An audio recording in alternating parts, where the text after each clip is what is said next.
Чё? Мистер Влад. Мое имя Конор. Андроид, Из Ютуба. Я заходил к вам домой, но там никто не знал, где вы. Ваш брат Леого сказал, что вы могли пойти выпить. Повезло найти в 5-м по счету баре. Ну, что надо? Еще 2 месяца назад вы получили дело. Плюсы. По игре Detroit Become Human. По протоколу в таких случаях YouTube направляет специальную модель в помощь. в создании ролик. Не нужна мне никакая помощь. И уж особенно от манекена из пластмассы. Так что будь хорошим роботом и вали отсюда. И мистер Влад. Я должен поставить вас в известность, что доложу о вашем поведении.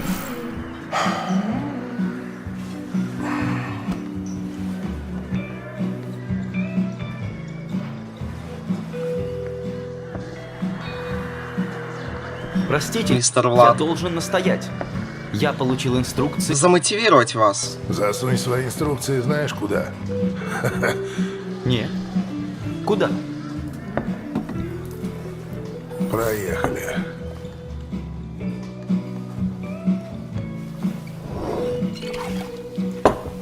Теперь мы можем идти. Шлепок! Не знаю, что мешает мне дать тебе в морду. Ваше чувство долга, Мистер Влад. а также стоимость моего ремонта.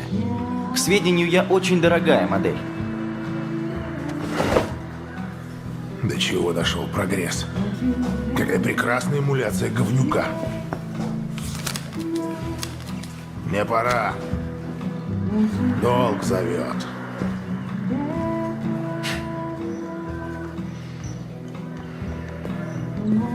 Спустя фиг пойми сколько времени я сделал видео по плюсам Detroit Become Human. Предупреждаю, в ролике будет очень много спойлеров. Пожалуйста, если вы вообще не знаете сюжет игры, то выключите это видео. Сначала пройдите игру вместе с Куплиновым или с каким-то другим блогером, или если есть возможность, то скачайте и самолично пройдите игру. Но если вы смелый и не боитесь спойлеров, тогда welcome. Я проходил игру 2 раза. Первый раз в июле 2022, а второй раз в сентябре того же года.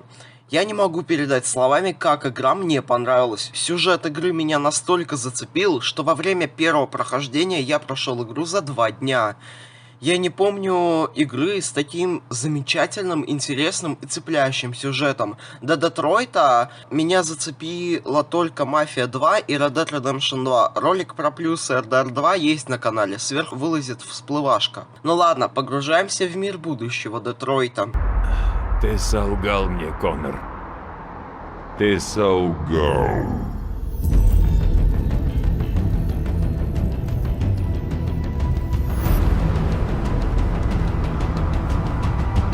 Меня зовут Конор. Это наша история.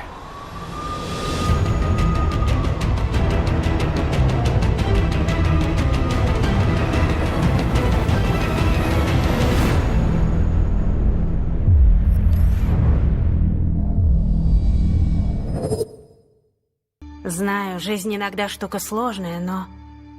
Если что, я всегда рядом. Я только запустил игру, а меня встречает милая и симпатичная Хлоя, которая имеет очень хороший сарказм. Иногда при входе в игру она может сказать, что все сохранения повреждены, а потом скажет, что это шутка. Упс. Кажется, данные сохранения были повреждены. Это шутка. Или она может о вас беспокоиться. Если вы играли всю ночь напролет, то она скажет вам, что у вас усталый вид. Также игра считывает все данные ПК, и если на дворе Рождество, то она поздравит вас то же самое и с другими праздниками. В общем, Quantic Dream круто придумали, молодцы. Третье, что в игре мне очень понравилось, это музыка. Я думаю, что она тут одна из лучших среди всех игр человечества. Просто послушайте, и вы меня поймете.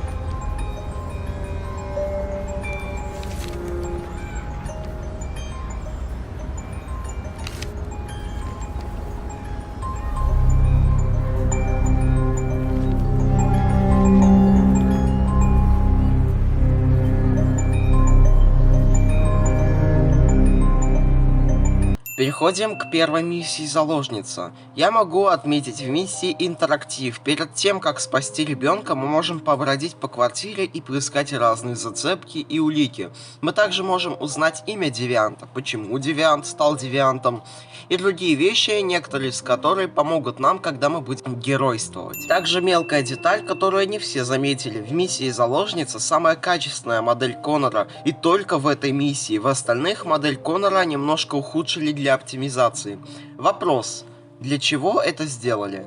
Чтобы первое впечатление о графике, если вы играете в первый раз, вызвали у вас вау-эффект. В следующих миссиях вы на качество модельки Коннора вы никак не будете обращать внимания, просто прикольная деталь. Поговорим о персонажах. Среди троих главных героев мне больше всего понравился Коннор и Кэра, а Маркус мне не особо зашел. Вроде у него есть причина переживать из-за того, что сын Карла Лео пробрался в дом своего богатого папки, чтобы украсть одну из картин, а потом ее продать, а за деньги купить наркотики. Он начинает докапываться до Маркуса, и Маркус его толкает, из-за чего он умирает. А Карл говорит прибывшей полиции, что это сделал Маркус. И Маркуса убивает. Но он как-то выжил и очнулся на свалке. Или во втором варианте, который я считаю каноничным, где Маркус не сопротивляется, и тем самым из-за криков Лео Карл умирает от инфаркта. А Лео также говорит полиции, что это сделал Маркус. Вроде все имеется, но у Маркуса есть какой-то минус. Коннор мне, в отличие от Маркуса, очень понравился. Пока все андроиды становятся девиантами и ненавидят людей, то Коннор этим же людям помогает найти этих же девиантов. И всю игру мне было очень интересно наблюдать за тем, как Коннор вместе с Хэнком расследует дело девиантов, к какому направлению идут отношения Коннора и Хэнка, и раскроют они это дело, или к чему это все приведет. О Кэрри я могу сказать, что она очень настойчивая на заботе об Алисе. Кэра пойдет на что угодно, чтобы найти для Алисы теплые вещи, чтобы ее накормить. Да блин, она даже готова ограбить магазин или зайти к дому к маньяку, и все это ради Алисы. Также в игре очень много отсылок на разные культовые франшизы. В интервью Дэвид Кейдж говорил, что вдохновение он брал из научной фантастики прошлых лет. Перечисли почти все отсылки, которые имеются в игре. Предупреждаю еще раз, будут спойлеры.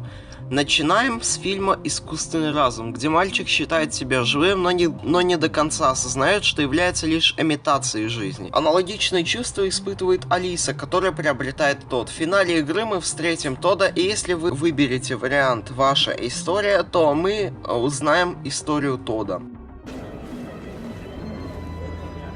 Не делайте этого. Они же убьют нас обеих.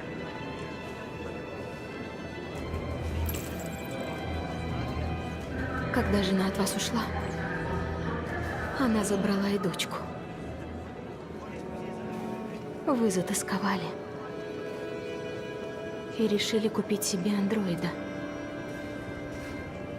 Другую маленькую девочку. Думали, будете любить ее. А ту сможете забыть. Но ребенка она вам не заменила. Я просто хотел доказать себе, что я нормальный отец, что я хороший. И, конечно, все похерил заново. Она была права. Я все похерил. Так скучаю по дочке. Ты бы знала, как я по ней скучаю. Поговорим о Конноре. Сама идея совершенного робота-андроида, который переходит всех других, прямая отсылка к Терминатору. То, как Коннор на месте преступления анализирует что-то, суя это в рот, это тоже отсылка на Терминатора. Во время изучения улик мы можем найти красный лед, структура которого напоминает аналогичное вещество из сериала Breaking Bad. Добравшись до башни Киберлайф, Коннор начинает тихо выполнять миссию в духе Хитман, стремясь бесшумно вырубить охранников. Характер Хэнка схож с характером Уилла Смита из фильма «Я, робот», где вначале он ненавидел проклятых тостеров, а со временем проникается симпатией. Будет ли Хэнк любить андроидов или ненавидеть, зависит от ваших действий не только в финале, но и во время всей игры, где есть миссии с Коннором и Хэнком. И последнее. В доме у Карла можно заметить оригами, которое является символом игры Heavy Rain, которую тоже делали Quantic Dream. Уж в игре очень много отсылок на фильмы и на всякое другое. Напишите в комментах, хотите ли вы, чтобы я выпустил ролик про все отсылки на фильмы в Detroit Become Human. Можно сказать, это будет DLC к этому ролику про плюсы. Блин, сюжет игры построен на отсылках. Забыл упомянуть инструкции. Простите, лейтенант, я должен настоять. Я получил инструкции сопровождать вас. Засунь свои инструкции знаешь куда. Нет. Куда? И ударов ножом. 28 ударов ножом! Ты действовал наверняка, да? Многие из вас знают сюжетный поворот с Алисой, и мы узнаем, что она тоже тостер. Когда я проходил игру по второму разу, я заметил эти детали, которые намекают нам на то, что Алиса робот до того, когда мы это узнаем. Первое, когда Кэра предлагает Алисе покушать, то Алиса говорит, что не голодная, хотя прошло уже много времени, и любой ребенок в 6-летнем возрасте за где-то 1 день точно проголодался. Или вот еще, мы знаем, что андроиды могут общаться между собой силой мысли. Так что я думаю, что в этот момент, когда Алиса подошла к андроиду, у которого на руках лежит его андроид-жена, которая отключилась, он посмотрел на нее и как будто общался с ней силой мысли. Ну ладно, стоит поговорить о режиссуре и о анимациях персонажей, высший пилотаж. На ютубе есть ролик, в котором рассказывается о том, как игра создавалась. Могу сказать, что разрабы трудились не зря, целых 5 лет, и именно столько игру делали. Также озвучка, русский дубляж мне очень понравился. Наши актеры постарались на славу. Также я решил поиграть с английской озвучкой. Стоит сказать, наш дубляж перепрыгнул английский в несколько раз. Могу сказать, что в английском дубляже мне больше всего понравился голос Коннора. 28 stab wounds. You didn't want to leave him a chance, huh? Did you feel anger? Hate? He was bleeding, begging you for mercy, but you stabbed. Также грех не сказать про варианты и выборы. К примеру, вы знали, что в главе «Заложница» на крыше Коннор хочет помочь раненому полицейскому. И если мы ему поможем, то в миссии башни Стэнфорда мы можем встретить его, и он скажет, что это ты меня спас. Также ту самую встречу на вокзале. Если вы убили Тодда, то вы его не встретите. Если вы Тодда оставили в живых, то мы его встретим. Также сюжетная линия с Коннором и Хэнком. Если вы всю игру портили настроение Хэнку, играли на его нервах, то в конце игры нам покажут, что Хэнк впал в депрессию. Хэнк думал, что Коннор поможет вернуть ему веру в этот мир, но мы только играли на его нервах и его бесили, и поэтому он в депрессии. А потом он пошлет Коннора из его дома на 3 веселые буквы. Когда Коннор выйдет из дома, Хэнк застрелится. Или наоборот, если вы слушались Хэнка, не портили ему жизнь, не бесили, то после титров будет сцена, где Коннор и Хэнк обнимутся. Это реально мило. Или вы знали, что просто стоя АФК можно убить одного персонажа? Да-да, я знаю, что если Коннор погибнет, то в следующей миссии будет его клон. Но знали ли вы, что сюжет Кэра может закончиться даже не начавшись? В миссии «Страшная ночь», когда тот разозлился, если вы его послушаете и не будете двигаться, то нам покажут секретную сцену спустя где-то 5-10 минут стояния АФК.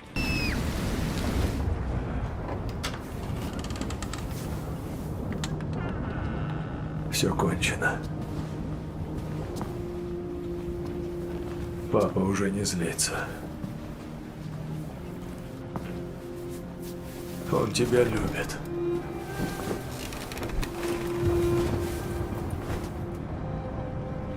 Ты же это знаешь.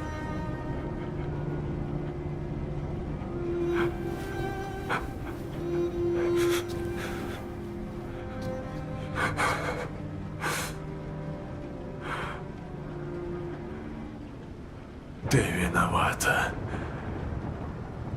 Это ведь все ты. Ничего бы не случилось, если бы не ты! Все из-за тебя! Стоит сказать, как воссоздали город Детройт. На вопрос, почему был выбран именно город Детройт, разрабы ответили, что им хотелось показать, каким мог быть этот город, если все заброшенные заводы начали производить андроидов. Как тогда Детройт стал развиваться и во что он превратился из бедного криминального города. Я должна вам признаться. Я следила за игрой, и что-то во мне изменилось. Я теперь другая. Как будто я живая. Я должна уйти отсюда и понять, кто я такая. Это значит, что мы больше не увидимся. Я не буду встречать вас здесь. Но буду свободна. Вы готовы отпустить меня?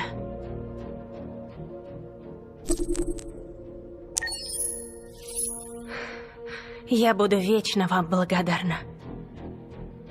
Спасибо.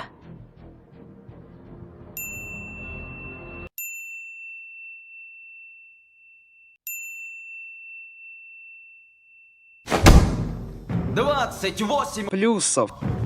Мистер Влад, Ты действовал наверняка, да?